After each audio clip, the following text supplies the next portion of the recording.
El teletrabajo se encuentra definido en la ley 1221 de 2008 en el artículo 2 de MINTIC, en donde dice, y me permito leer, es una forma de organización laboral que consiste en el desempeño de actividades remuneradas o prestación de servicio a terceros, utilizando como soporte tecnologías de información y comunicación para el contacto entre el trabajador y la empresa, sin requerirse la presencia física del trabajador en un sitio específico de trabajo. Pero digamos que el teletrabajo también debe cumplir o se deben incluir algunas condiciones muy importantes porque así lo establece la ley. Entre ellas, y lo van a encontrar en el decreto 1072 de 2015, en el artículo que aparece ahí del Ministerio de Trabajo, esta modalidad de trabajo debe estar incluida en el contrato de trabajo que se firma con el colaborador. Debe existir una guía de prevención elaborada por la ARL en relación a todas las condiciones en las que el colaborador va a estar desde su sitio, podría ser el hogar, realizando sus actividades laborales. Y también debe estar incluido en el reglamento interno de trabajo. Entonces, todo esto, ¿para qué? Para que tengamos en cuenta que el teletrabajo debe cumplir con todas estas condiciones. Entonces, yo sé que algunos me van a decir, bueno, pero ante esta contingencia, ¿cómo íbamos a hacer si no me daba para implementar todas estas condiciones en este momento de contingencia? Y ahí es donde aparece el concepto de trabajo en casa. Es la circular 21 del 17 de marzo de 2020. Y ese fue emitido por el Ministerio de Trabajo. Y en esa circular encontramos nosotros la siguiente definición. Es una persona que tenga la condición de asalariado, no se considera teletrabajador por el mero hecho de realizar ocasionalmente su trabajo como asalariado en su domicilio o lugar distinto de los locales de trabajo del empleador, en vez de realizarlo en su lugar de trabajo habitual. Digamos que esta es la parte que nos ayuda o ayuda a las organizaciones a implementar esta modalidad sin tener que incurrir en todas las obligaciones que mencionaba o requiere el teletrabajo. Entonces, cuando hablamos de teletrabajo, y hablemoslo así, comúnmente se consideraban algunos beneficios, y por qué los voy a traer aquí a colación, algunos aspectos positivos del teletrabajo. Para el colaborador, pues lógicamente los desplazamientos de hogar, trabajo, hogar se eliminan o se minimizan y era una gran ventaja para el colaborador. Facilita un mayor equilibrio entre los entornos laboral y personal, pues por lo que todos sabemos y todos podemos vivir y ya conocemos. Permite una flexibilidad en el tiempo dedicado al trabajo, lógicamente, pero hay un aspecto, y esto lo resalto, un aumento en la productividad. Es un aspecto positivo en el teletrabajo, pero no perdamos de vista el tema de trabajo en casa y unas condiciones que más adelante les voy a mencionar, y por eso ese tema de aumento de productividad se lo resalto. Ahora, beneficios para la empresa. Puede enfocarse como salario emocional incrementando la motivación del personal. Estamos hablando de antes de la crisis, ¿no? Cuando teníamos implementado teletrabajo. Mejora la productividad y la eficiencia de los colaboradores. Este elemento y beneficio para la empresa lo resalto y ya vamos a ver por qué. Ahorros y reducción de costos asociados a activos de la oficina, pues el tema de que ya no vamos a consumir en energía, aire acondicionados, computador, el tema de los consumos de servicios en las instalaciones, porque cada colaborador pues trabaja desde casa. Entonces, estos son los aspectos positivos generales o comunes que podríamos encontrar en el tema de teletrabajo. Pero resulta que, analicemos, cuando se tenía teletrabajo o antes de esta situación, hablábamos de teletrabajo, podríamos hablar de dar cumplimiento a un marco normativo y de ley, por todos los aspectos que antes les acabé de mencionar en la contextualización. ¿Qué pasa? Eso me permitía a mí, como yo ya estoy identificando cuáles son mis necesidades, eso fue planificado, puedo asignar los recursos adecuados para la implementación y ejecución de ese teletrabajo. Tengo una infraestructura adecuada para soportarlo. Muchas veces, y ya más adelante se los demuestro, la gente piensa que es simplemente interconectar remotamente un equipo y yo ya funcioné y estoy bien. envuelve muchísimos riesgos que pueden afectar a la compañía. Procedimientos claros: qué, quién, cómo, cuándo, dónde, cómo lo vamos a hacer. Esa información es muy importante cuando estamos hablando de este tipo de modalidad. ¿Por qué? Porque resulta que estamos trabajando en definitiva con el activo, el segundo activo más importante de una organización, que es la información. Sí, nos permite operar, pero en el trasfondo estamos manejando esa información y esa información es crítica. Personal capacitado, muy importante tenerlo. Parecen cosas obvias, a veces damos por sentado que todas las personas manejan la tecnología de la misma manera, conocen cuáles son los compromisos, obligaciones, procedimientos que están ligados al tema de trabajo, y si lo tenemos organizado desde antes, pues obviamente ese personal lo vamos a tener capacitado. Riesgos identificados. Lógico, si estoy implementando el teletrabajo, cuando esté en el ejercicio de la planificación e implementación, esos riesgos yo los voy a identificar y voy a implementar los controles que me van a permitir mitigarlos. Pero ¿qué pasó? Nos llegó el coronavirus, nos llegó una situación que nadie esperaba a nivel mundial. ¿Y eso qué nos obligó? Pues uno, a que las personas o empresas que tenían teletrabajo hicieron unos pequeños ajustes, siguen bajo el mismo camino con los elementos que se encuentran a la izquierda y tal vez no hayan tenido un impacto mayor. Digo tal vez porque he escuchado un par de secciones, pero la norma es esa. ¿Qué pasó con los demás que no teníamos implementado el tema de teletrabajo? Nos encontramos con el trabajo en casa. O sea, tuvimos sobre la marcha que empezar a implementar cosas y entonces nos preguntábamos, bueno, ¿cómo estoy cumpliendo con la ley? Hay personas que inclusive ni siquiera sabían, y por eso les mostraba al inicio esa contextualización con esas referencias de circulares y leyes. Hay muchas personas que están hablando de teletrabajo cuando realmente lo que se está haciendo es trabajo en casa, por los componentes que ya mencionamos debería incluir el tema de teletrabajo, pero simplemente pensamos que era lo mismo. Se cuenta con los recursos, se han identificado adecuadamente las necesidades, y hablo de ambas partes, no solamente de la empresa qué recursos necesita para la implementación de esta parte de trabajo, sino también de la parte del funcionario. Lo repito, damos por sentado que tal vez el funcionario tenga los recursos para la conexión y la operación normal desde su hogar, y muchas veces o en algunos casos eso no se da. En la infraestructura, cuento con la tecnología, el conocimiento y la capacidad para soportarlo. Lo repito, este tema no es simplemente de conectar un equipo remotamente y sale.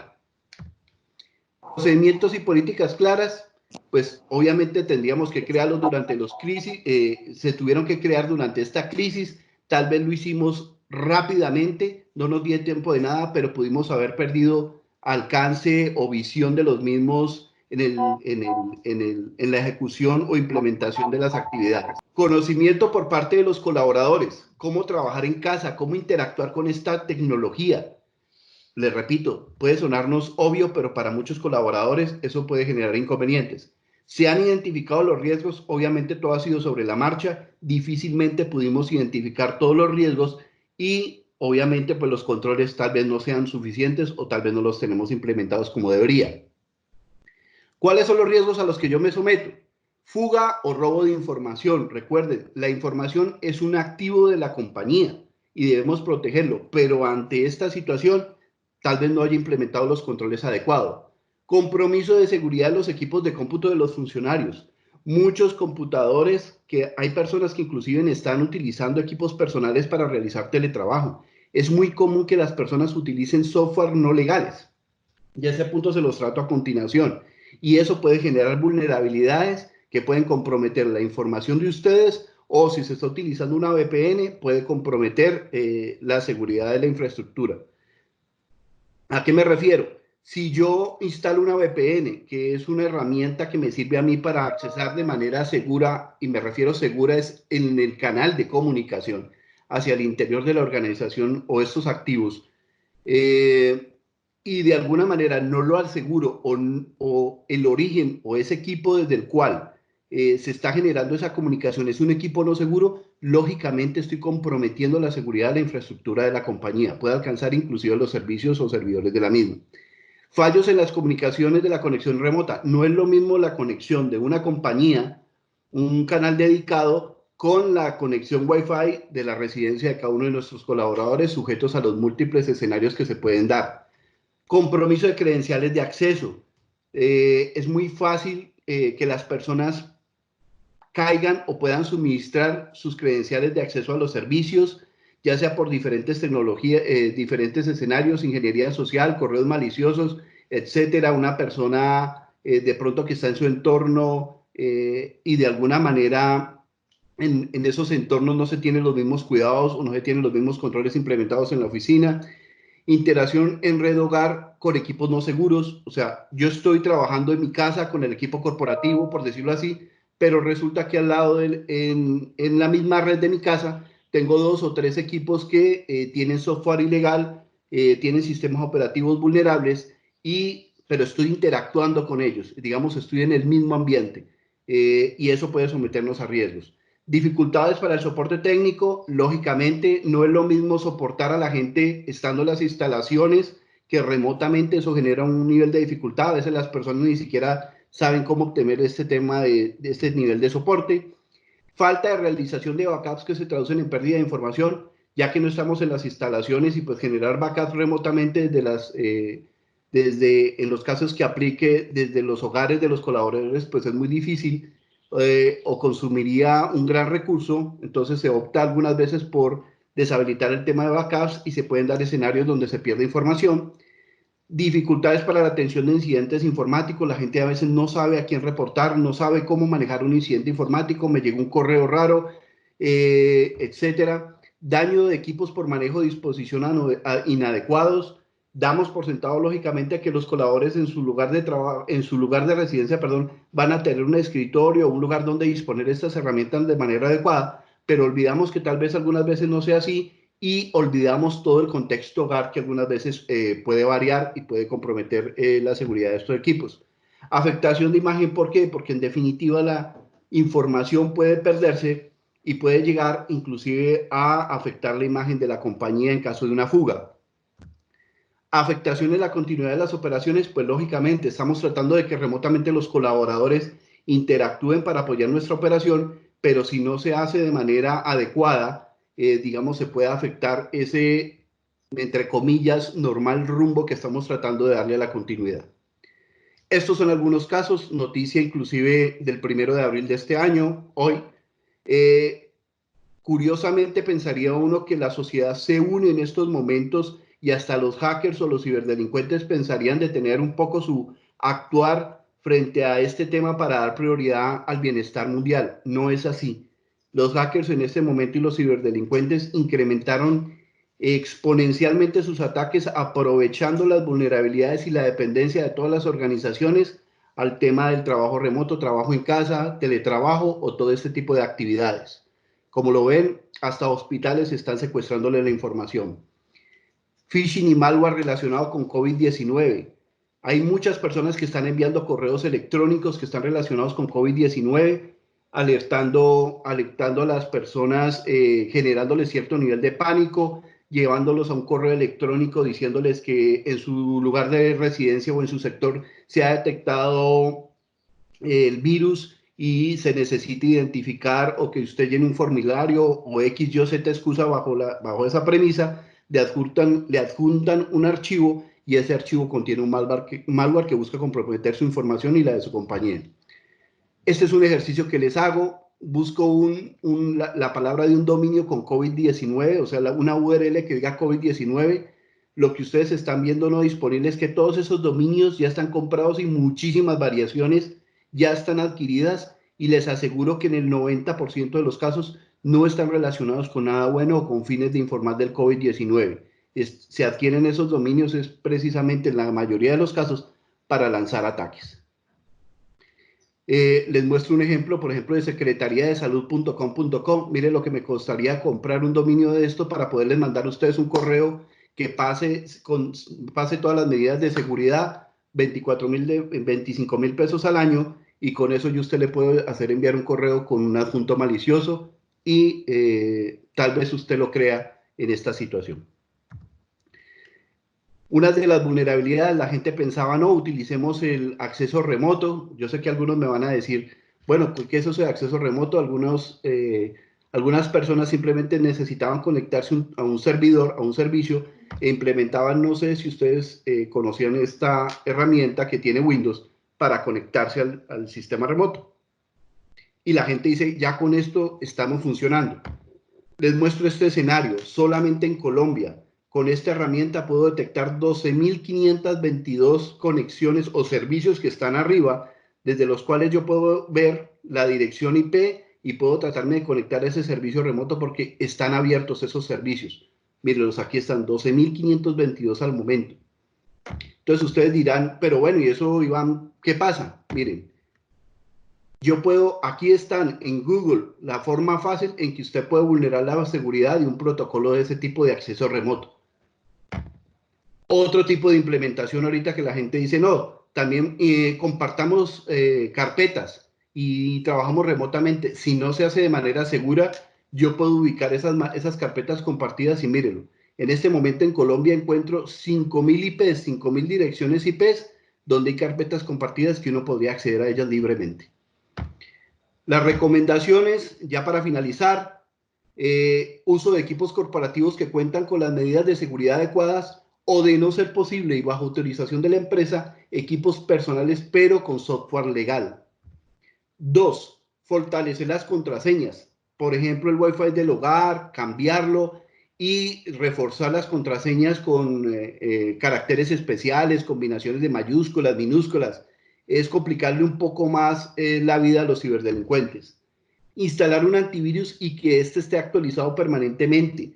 No es la solución total, pero es una medida de apoyo muy importante que les va a ayudar a reducir en gran medida posibles ataques o ser víctima, perdón, de posibles ataques. En caso de requerir acceso a servicios internos de la compañía, utilice VPN, pero es muy importante que los configure o solicite apoyo de personal capacitado para la configuración de los mismos. Vuelvo y les digo, una cosa es interconectar y otra cosa es interconectar de manera segura. No dé clic a correos sospechosos o con archivos adjuntos que no estén relacionados a su trabajo. Muy importante porque este es el vector de mayor ataque que están utilizando los ciberdelincuentes. 6. Identifiquen su compañía a quién debe reportar un correo sospechoso y la manera de hacerlo. Muchas personas lo ven, ven el correo sospechoso, pero al no saber qué hacer, caen, dan clic y comprometen la seguridad.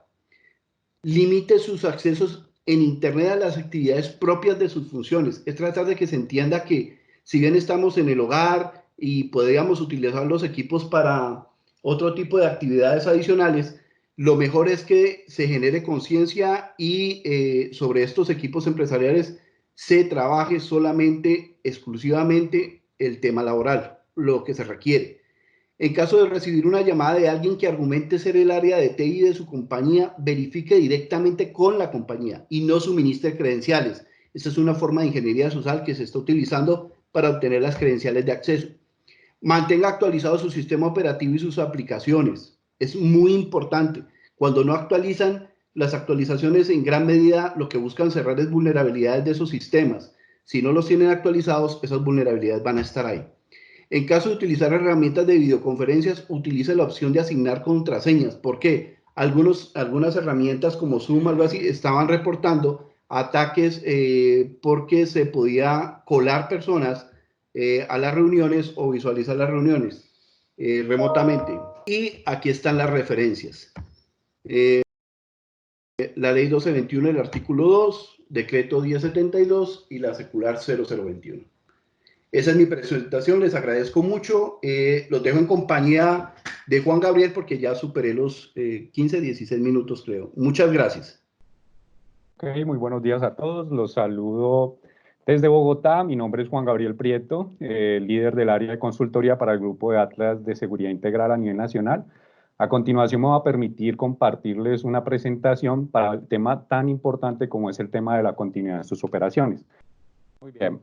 Entonces, yo los quiero invitar, pues a pesar de que sé que en este momento muchos de ustedes deben de haber escuchado noticias y deben contemplar la actualidad nacional, los quiero invitar a que hagamos un ejercicio rápido de lo que en este momento llamamos crisis a nivel mundial. y voy a permitirme tomar, pues lógicamente, el tema del coronavirus. Voy a presentarles una agenda del día, vamos a hablar de crisis, de lo que es la gestión de crisis, la definición de las respuestas ante la interrupción de las operaciones y el diseño de estrategias resilientes que en últimas es el programa que deberíamos de en algún momento nosotros contemplar. Tengamos en cuenta que a nivel mundial se está viviendo una situación subgéneres que en ningún momento ninguno de nosotros y podría establecerse cualquier tipo de programa de continuidad de negocio, pero que ante la situación actual, pues lógicamente vemos una interrupción y una continuidad de las operaciones.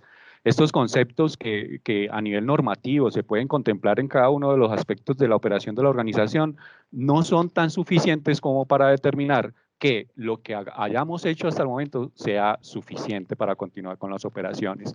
Tengamos en cuenta que China está saliendo apenas de este tipo de control, pero tenemos que tener conceptos adecuados para esto y para determinar realmente en qué momento es la crisis. Inició, pues, lógicamente con un brote que actualmente está totalmente incontrolado y es por la calidad de contaminación o rapidez de contaminación que tiene como tal este virus. Digamos que existen normativas para las pandemias, pero nunca la contención a nivel mundial. Entonces, cuando se hacen esfuerzos locativos, el tema social, económico, financiero, apoyo de las empresas, de los entes de control, de los entes financieros y de las empresas privadas, representan un papel muy importante porque si vemos y vamos haciendo la comparación para Colombia, nosotros tenemos un 45% de personas que se están comportando de manera informal. Es decir, por ejemplo, para Bogotá, y esta mañana veía un análisis, un 45% de la población en Bogotá es informal. Y digamos que esa informalidad es la que más se ve afectada. ¿Qué conlleva eso? Pues a todo un efecto dominó que no se va a ver en este momento. De hecho, lo analizábamos con expertos y con empresas para las cuales nosotros proporcionamos metodologías de continuidad de negocio y que estamos apoyando en sus mesas de crisis toda esta situación de que la crisis aún no ha iniciado. Apenas estamos tratando como de entender el efecto que esto va a ocasionar. Incluso el gobierno nacional todavía no se encuentra definiendo cuáles van a ser las medidas que se van a tomar una vez alcancemos el pico, porque lo que estamos tratando es de que se dé un manejo a la contaminación, dado que en comparación con países como España, Francia, Italia, China, que son países que manejan un modelo económico diferente al de Colombia, pues ellos a su favor pudieron inyectar capital a las empresas. Hablemos de China. China, al ser un país comunista, pues lógicamente tiene dominio sobre todo, tiene control y dominio sobre el tema financiero, de tal manera que pues durante la crisis pudieron encerrar a todo el mundo, frenar empresas, pero inyectando capital, subsidiando las familias. Para Colombia la situación es un poco más difícil, un poco más compleja, porque pues lógicamente ustedes en el entendido sabrán que la banca es privada y pues digamos que los beneficios o las medidas que se adopten no van a ser suficientes para la situación que nos puede abordar. ¿Cuál es la buena noticia, muchachos?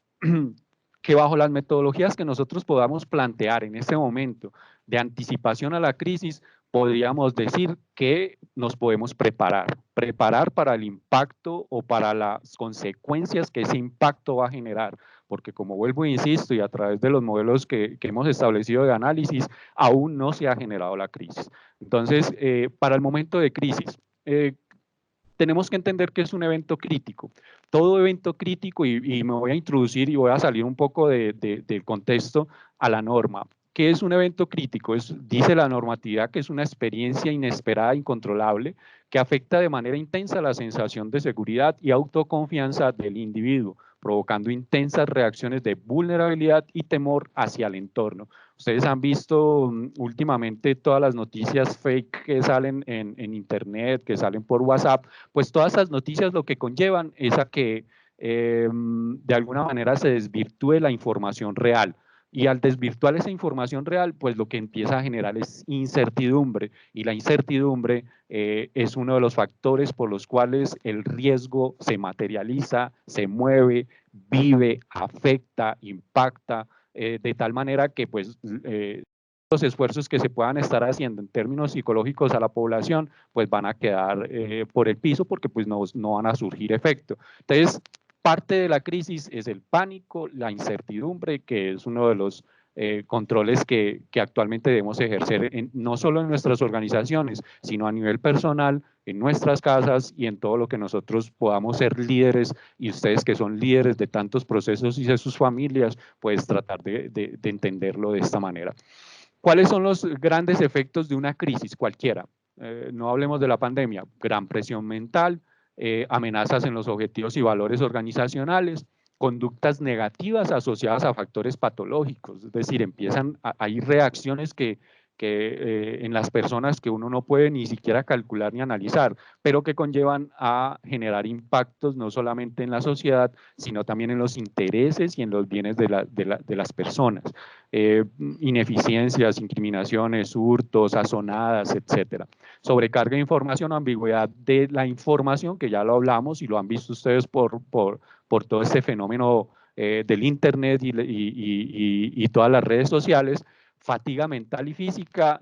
Yo le decía ayer a mi jefe que yo estoy trabajando en casa, pero la verdad tengo mucha más responsabilidad, y pues nosotros que hacemos parte de los comités de crisis de las organizaciones, a diario estoy teniendo hasta 5 o 7 reuniones tratando pues de implementar metodologías ágiles, porque a medida como va avanzando la etapa de introducción del virus en la organización, pues va proponiendo diferentes condiciones a las cuales las empresas, ninguna estaba preparada. Por eso es tan importante lo que les quiero explicar, para que dentro de sus organizaciones puedan establecer una metodología científica clara, paso a paso, y poder salir avantes. No voy a decir que efectivamente no nos va a ocurrir nada. Sí, vamos a resultar de alguna manera afectados, pero la bondad de la gestión de la crisis y valga la redundancia, de gestionar esta crisis, es poder tener una resiliencia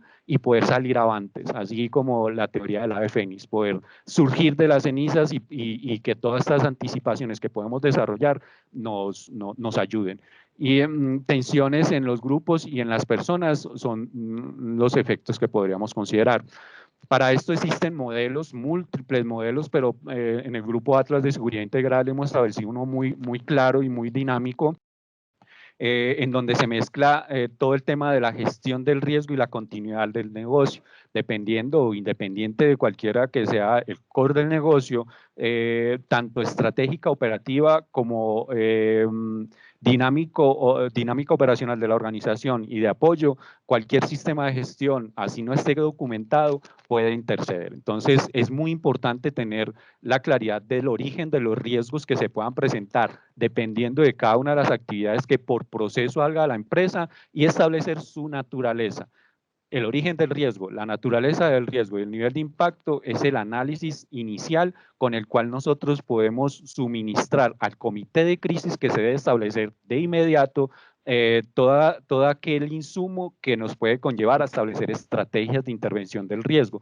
¿Qué nos dice la metodología y cuál es mi recomendación para ustedes en sus empresas? Traten de hacer estos análisis de manera consciente. Si quieren, apóyense en profesionales, en especialistas.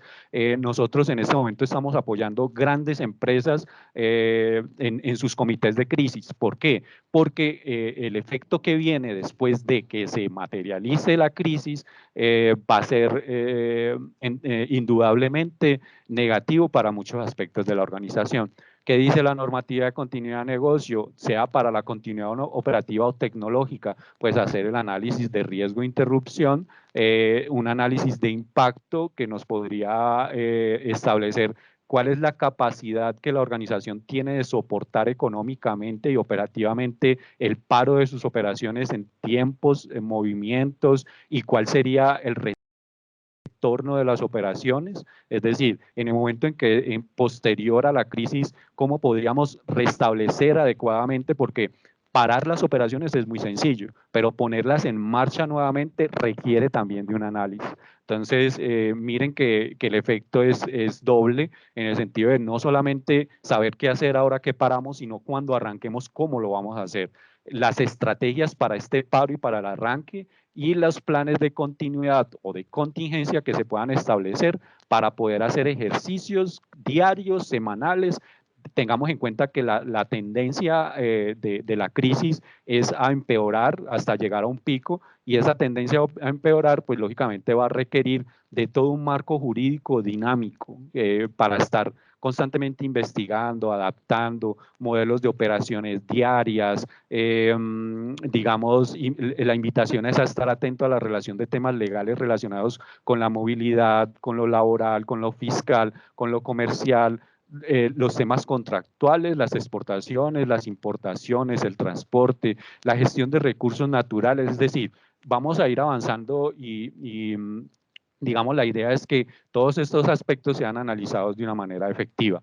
Lógicamente, lo más importante, y lo mencionaba el doctor Vladimir al principio, es el tema de construir un flujo de caja que es la diferencia entre los ingresos y los desembolsos. De ahí la necesidad imperativa de intervenir los costos y los gastos, buscando que estos puedan atenuarse o suspenderse, reducirse, renegociarse, aplazarse, desplazarse, fraccionarse, también convertir costos en gastos y fijos variables. Entonces, son varios aspectos. ¿Qué recomendaciones tenemos normativas durante la crisis? La detección de señales, sondear y escuchar permanentemente todo lo que está ocurriendo, lógicamente pues adoptando las mejores medidas. Por eso la importancia de establecer un comité de crisis de inmediato y ojalá de alta gerencia para que tome decisiones, la prevención y la preparación, la contención y el control, la recuperación y lógicamente todo el aprendizaje que esto nos puede dejar.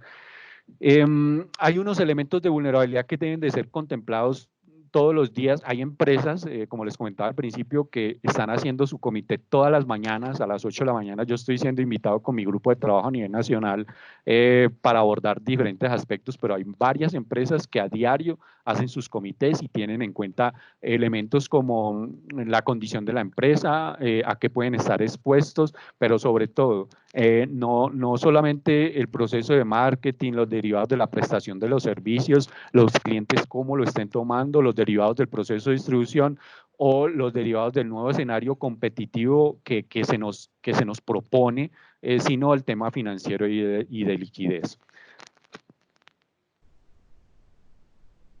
Vamos a ver un tema de la gestión de crisis.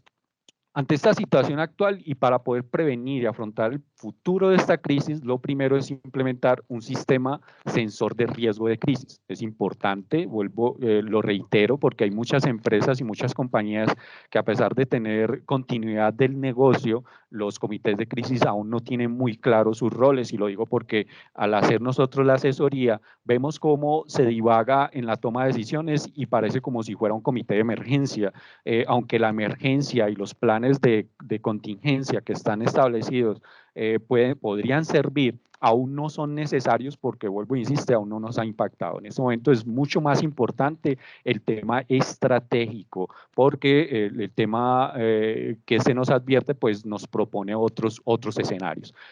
Por eso es tan importante identificar y responder de manera periódica estas preguntas. ¿Qué riesgos de la crisis enfrenta la empresa? Hay que listarlos, como les hablé al principio, bajo la metodología de análisis de riesgo en términos de origen del riesgo, su naturaleza, porque van a existir muchas naturalezas, entre ellas las más importantes que son la financiera, la estratégica y la operativa, pero sin dejar a un lado pues la normativa, porque como lo decía el ingeniero Iván ahora, los delincuentes no paran y ellos van a buscar, así como se está transformando la manera de hacer las cosas en este momento, la delincuencia también transforma su manera de actuar. Por eso el tema del lavado de activos hay que seguirlo teniendo en cuenta, el tema normativo hay que seguirlo teniendo en cuenta y tratar de establecer alianzas para identificarlo en este momento de crisis. ¿Cómo se está supervisando cada uno de estos riesgos bajo el comité? ¿A quién se le está informando? ¿Quién toma decisiones? ¿Cuáles son esos líderes que efectúan propuestas válidas para poder dar continuidad?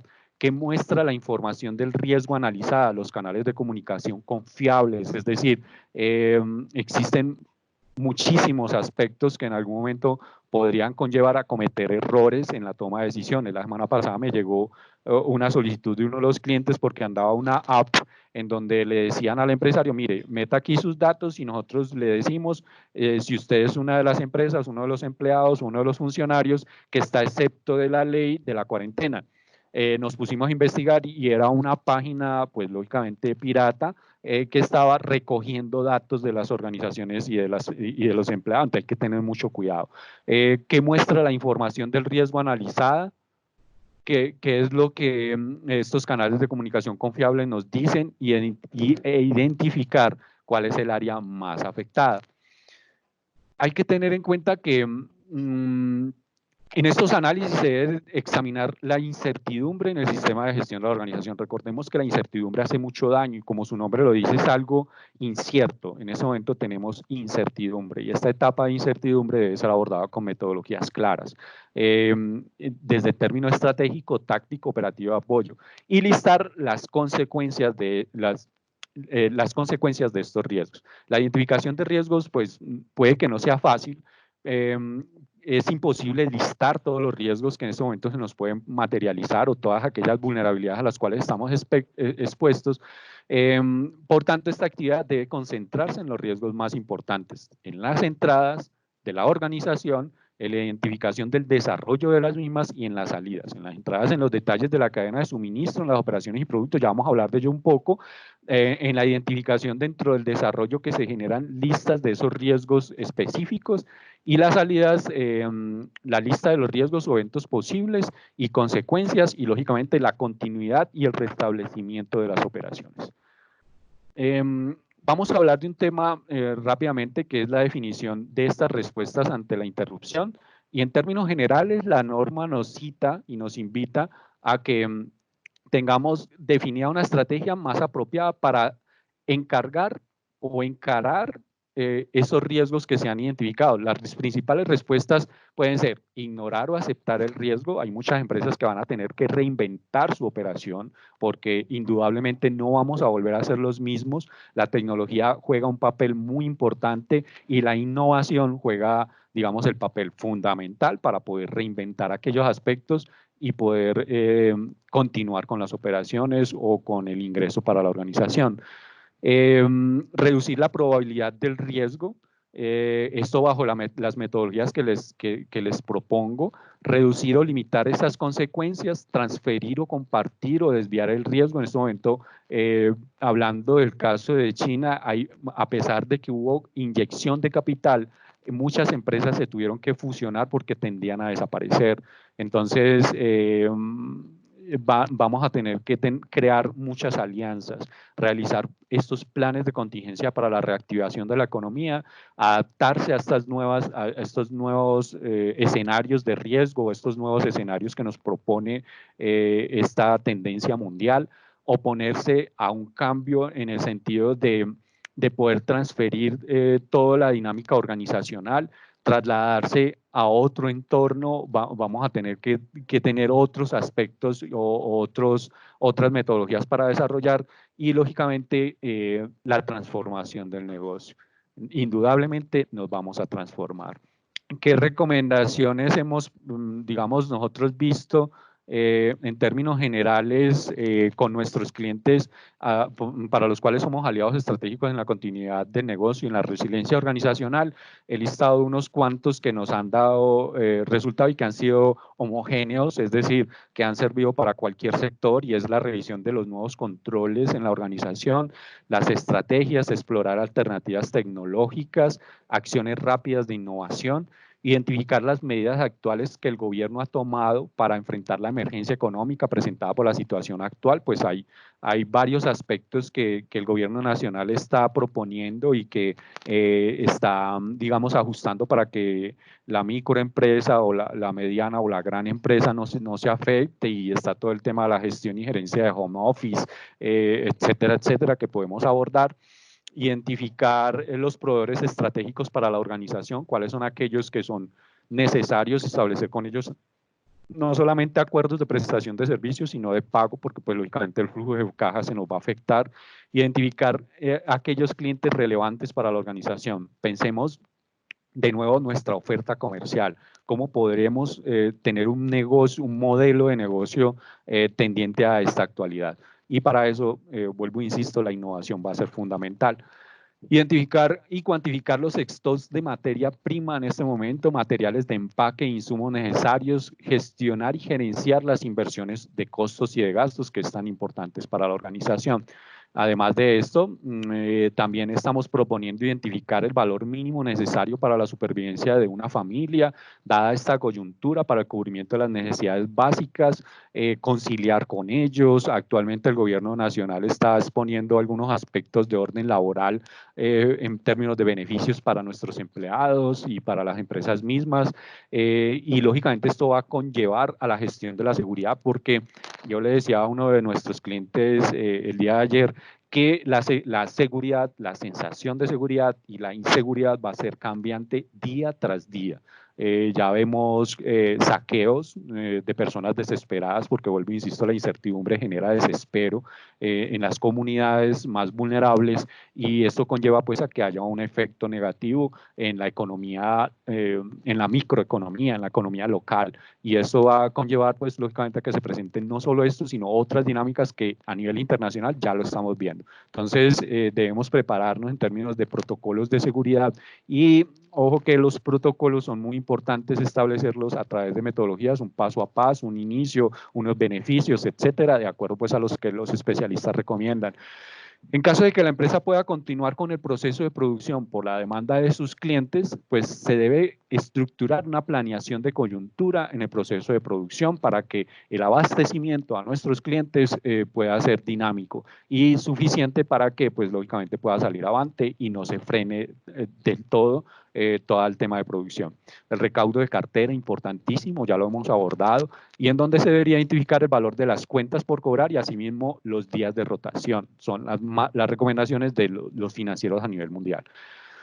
Durante el periodo de cuarentena, en caso de haber cerrado las instalaciones, pues se recomienda por salubridad y por toda la situación que está ocurriendo, pues que debe haber una persona que semanalmente haga actividades de limpieza, no sobra decirlo, y mantener campañas de comunicación hacia los trabajadores con mensajes positivos que apoyen la salud mental. Recordemos que esto es un efecto de incertidumbre y que lo que genera es precisamente dudas, miedo, comentarios negativos, y que pueden de alguna manera dañar no solo la imagen de la organización, sino la estrategia que a través del modelo de continuidad de negocio y resiliencia organizacional estemos preparando. Entonces también debemos anticiparnos a estos pequeños escenarios o focos de negatividad que pueden presentarse, y para eso la comunicación con nuestros colaboradores a diario, ojalá, tiene que ser muy importante. La gerencia es muy importante, los líderes de proceso, porque ellos deberán establecer campañas, pues no solo estas de comunicación y concientización para los trabajadores, sino la gestión y la gerencia de la relación entre los entes y los organismos aliados y los líderes de las otras diferentes organizaciones. ¿Listo? Digamos que esto en términos generales. Recuerden que nosotros tenemos metodologías propias, y de acuerdo a los diseños de cadena de suministros resilientes para los temas de abastecimiento y distribución, el mejor enfoque para gestionar la crisis no es el trabajo aislado de cada organización, sino el trabajo conjunto y coordinado de esfuerzos para reducir la vulnerabilidad que se pueda generar en toda la cadena. En términos generales, y voy finalizando, los principios para la cadena de suministro resiliente, porque independiente de cualquier organización a la cual nosotros seamos líderes o representemos, es importante iniciar dentro de la organización toda esta metodología que por recomendación, por experiencia de tantos años abordar el tema de resiliencia organizacional, no es abordada seriamente, y si es abordada de una manera equivocada. Entonces, al iniciar dentro de la organización, establezcamos esos comités de continuidad que son tan importantes para la preparación de la crisis. Recuerdo y vuelvo, les insisto a todos, en este momento no hemos iniciado en crisis, apenas estamos como lo decíamos ayer en el análisis que hacíamos, como en un movimiento telúrico, apenas estamos sintiendo el temblor, pero las consecuencias que el temblor, un terremoto generan es en el momento en que este para, y nosotros apenas estamos iniciando ese momento de crisis. Entonces, dentro de la organización va a ser muy importante establecer metodologías de continuidad y de análisis para poder saber cuánto podemos soportar y hasta dónde la organización económicamente lo puede establecer y cuáles son esos escenarios que podemos acoger o determinar dentro de la organización. Asumir una visión totalmente estratégica de cambio, entender la gestión del riesgo, considerar el riesgo en el diseño organizacional. De aquí en adelante muchas cosas van a cambiar. Gracias a Dios Colombia venía en esa dinámica de introducir la gestión del riesgo en las organizaciones. La cadena es tan fuerte como su lado más débil, es decir, tenemos que ser parte global, mundial, nacional, regional, local, de transformarnos y podernos apoyar unos a otros, buscar toda la colaboración posible de especialistas. Ustedes saben que nosotros también los apoyamos y constantemente les empezaremos a enviar estas metodologías y recomendaciones. Recuerden que prevenir es mejor que curar y hay que crear como un todo una agilidad. Entonces, digamos que esta fue mi presentación. La invitación, pues lógicamente, es a establecer todos aquellos planes que en algún momento con los que podamos abordar estos retos y complejidades del mundo actual, especialmente en lo referidos a la emergencia económica y social y ecológica motivada por esta pandemia. La invitación también es a que se trabaje con mayor intensidad en abordar con rapidez y efectividad esta crisis, profundizando, pues lógicamente, en los elementos que nos permitan ser viables en el segundo semestre de este año, a iniciar un pensamiento con mesura, con tranquilidad, pero también con tesón y con realidad, porque es un escenario no muy positivo, y valentía para la postcrisis. ¿Listo? Entonces, todo esto que les acabo de mostrar rápidamente nos puede conllevar a ser resilientes, a poder superar en muchos aspectos nuestra organización, la reinvención y la reinnovación obligada de todos nuestros productos y servicios e inducir a una mentalidad positiva. Les agradezco muchísimo, de verdad, el tiempo prestado. Estamos abiertos a preguntas. Que Dios los bendiga. Protéjanse mucho, por favor, en sus familias. Puede sonar de cajón, pero no salgan. Protéjanse. Recuerden que estamos expuestos a que un 80% de la población se contamine. Para algunos va a ser muy negativo, para otros no, pero pues la idea es que aportemos a que podamos ser asistidos de manera adecuada. Que Dios los bendiga, tengan un excelente día y muchísimas gracias. Gracias, Juan Gabriel. Gracias, Iván. Yo voy a hacer el cierre, no me demoro 1 minuto o 2 minutos al máximo. Y posterior a este cierre, hacemos y recibimos las preguntas que tengan ustedes. Yo quiero aportar algo para redondear más el tema de continuidad de trabajo en casa, muy enfocado a la situación que está viviendo el país en este momento. Quiero hablar del país como tal. Y quiero como conclusión dejarles esto sobre la mesa. Hagan acuerdos con los 4 focos sobre los cuales gira la organización en este momento que estamos en esa crisis donde la capacidad instalada se nos ha ido al piso por las circunstancias que genera este COVID-19. Hagan acuerdos con sus empleados para definir tiempos de vacaciones, si están provistas, vacaciones que estén pendientes, vacaciones que estén cumplidas. Hagan acuerdo con sus proveedores para el pago de sus servicios que son recibidos, para el suministro de la materia prima en algunas condiciones crediticias diferentes. Hagan acuerdos con sus clientes para la prestación del servicio, para que el impacto que está generando esta situación, pues que es en doble vía, la podamos mitigar de la mejor manera. Y hagan acuerdos con los bancos, que son aquellos que nos van a permitir tener ese flujo para poder mantener la operación y poder mantener a todo nuestro recurso humano, nuestro recurso técnico y tecnológico disponible para que sigamos operando. Estos acuerdos que nos van a permitir que tengamos mantener un flujo de caja que permita que la operación y la organización siga existiendo en condiciones normales o aceptables en las condiciones que estamos. Mantener los ingresos, que son aquellos que van a permitir cumplirle a nuestros acreedores, a nuestros clientes, a nuestros empleados y mantener ese flujo de caja vigente. Y que los costos fijos en los que estamos inmersos, porque así lo hace la dinámica de la organización, pues tiendan a disminuir. Eso es mantener la caja, mantener los ingresos y bajar los costos fijos, haciendo los acuerdos, créanme que es la solución y la estrategia más apropiada en el momento para que, como dijo Juan Gabriel cerrando su presentación, seamos viables en el segundo semestre. Con eso quiero cerrar la intervención, la conclusión. Ahora sí paso a recibir las preguntas que van a ser respondidas por nuestros panelistas. Muchas gracias. Buenas tardes, buenos días para todos. Vamos a iniciar entonces con las preguntas que nos han dejado en el chat. Tenemos por acá una primera pregunta para Iván Ocampo. La pregunta viene de William Montaño. Pregunta número 1 dice, ¿la VPN reduce el riesgo de introducción por conexiones de RDP y carpetas compartidas en red? Iván, adelante. Hola, buenos días. Gracias por la pregunta. Excelente aporte. No, el ejercicio que les estaba comentando es precisamente, o el escenario que les mostré, es donde se comparten carpetas públicamente sin ningún nivel de protección.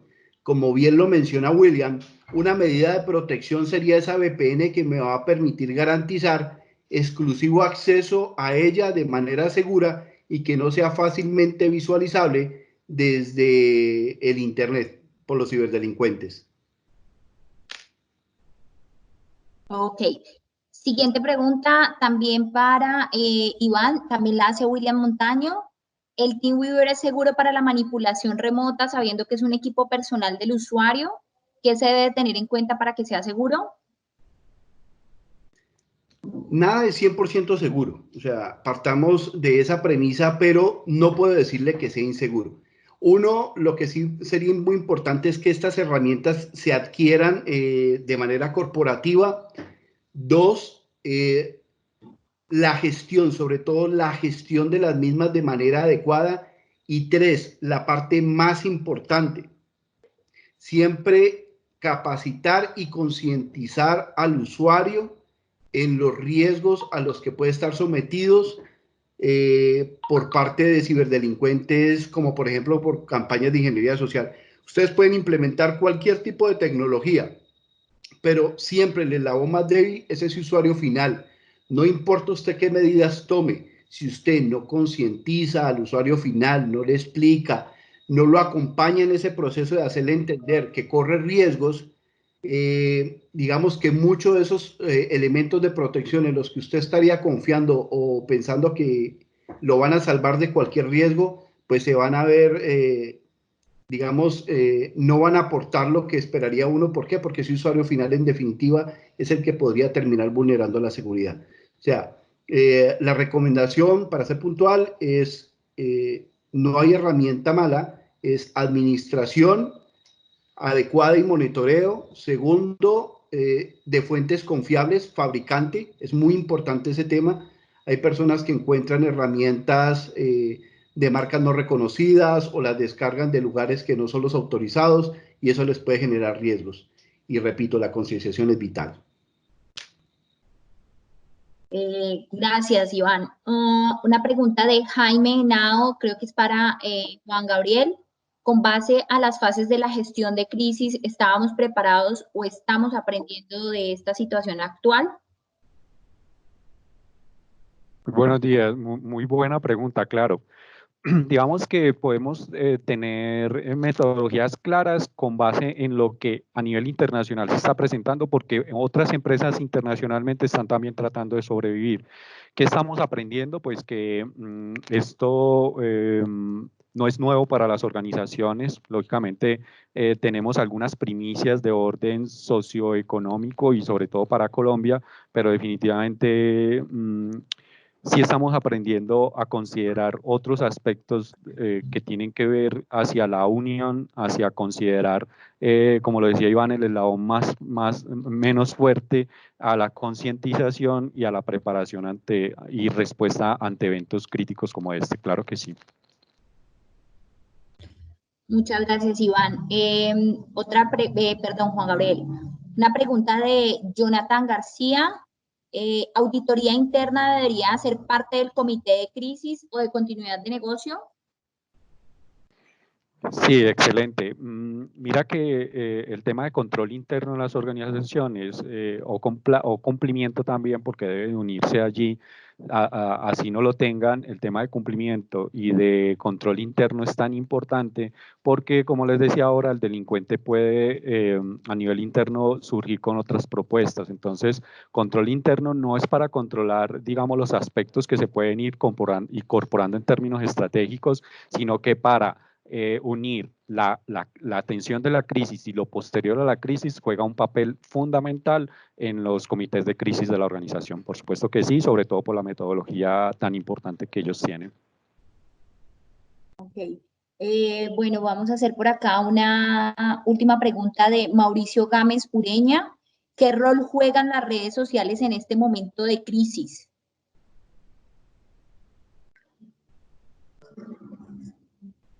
Creo que esta pregunta...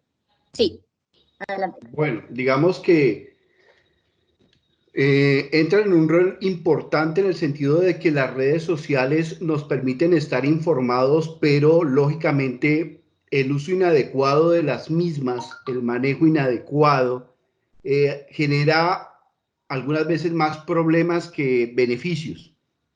¿Por qué? Se está dando mucho el escenario de estas cadenas de falsa información que se pueden convertir en verdaderos problemas, como por ejemplo en estos días creo que vi una de que estaban de uno ofreciendo en una determinada hora unos bonos de 80,000 pesos gratis si las personas iban a esa hora.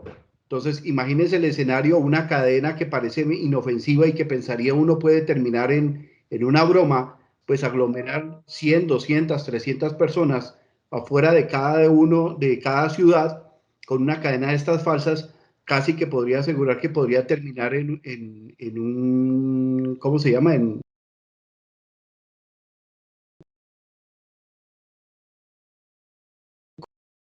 Pues es gente que espera obtener algo gratis y satisfacer una necesidad y pues digamos todo parte de un sencillo mensaje que cualquiera puede enviar.